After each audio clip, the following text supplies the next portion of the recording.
My name is Jayce, and today I'll be teaching how to spot or safely spot a standing back tuck. So it's in 3 simple steps. So first, you're going to place your dominant hand on their back, and then your non-dominant hand behind their knees. With the hand on their back, you're going to lift them up and push their knees over their chest, and then finally you're going to let them land safely. I feel that I'm qualified to teach this because with being a cheerleader for over 4 years, I've learned how to spot with getting my own skills, and also my mom has been spotting in general for over 20 years, and she has taught me, and I've also helped her teach other students how to do these skills. So the first thing you're going to do is you're going to place your dominant hand. My dominant hand is my right hand, so I'm going to place my dominant hand on her back. And then my non-dominant hand, which is my left hand, behind her knees. And when you do this, you're going to have to bend your knees, because if you spot like this, you're not going to be able to get down with your knees and lift them as you're supposed to. You always want to make sure it's your dominant hand on their back, because that's what the most lifting is going to be done.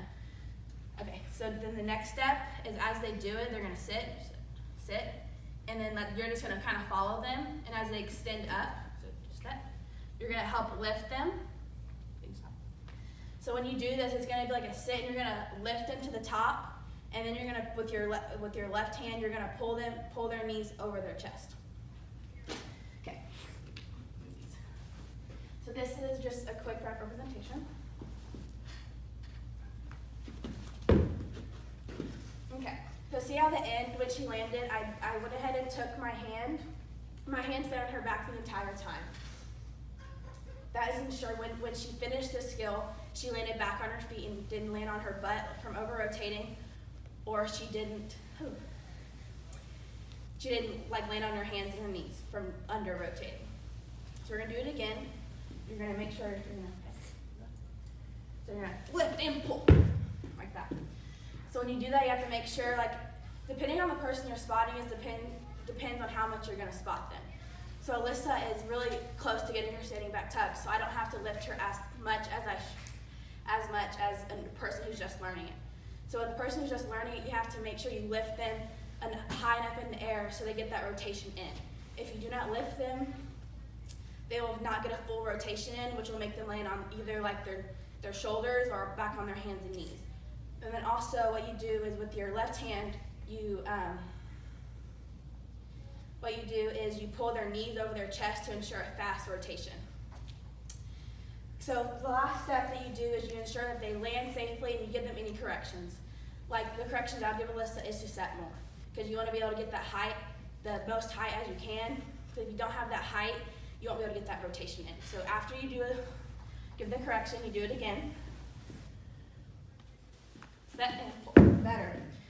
So as the person sets more, it gives them more height to do their flip. So lastly, in order for someone to get this skill, it takes a very, very long time. It takes many months to get it, so you can't expect the person you're spotting to be able to get it in that little of time. So it takes a lot of repetition to get this skill. Even once a person, you don't have to technically spot them anymore, they still might bust. What I mean by busting is when they land on their hands and knees and don't make a full rotation. That is still what happens. In conclusion, I taught you how to spot a standing back tuck.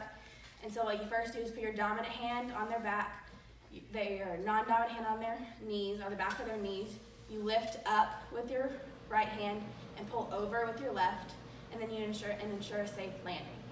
The most important thing when doing this is you have to make sure their safety is at utmost importance, because this is a really dangerous skill, and they're trusting you to spot them with this skill.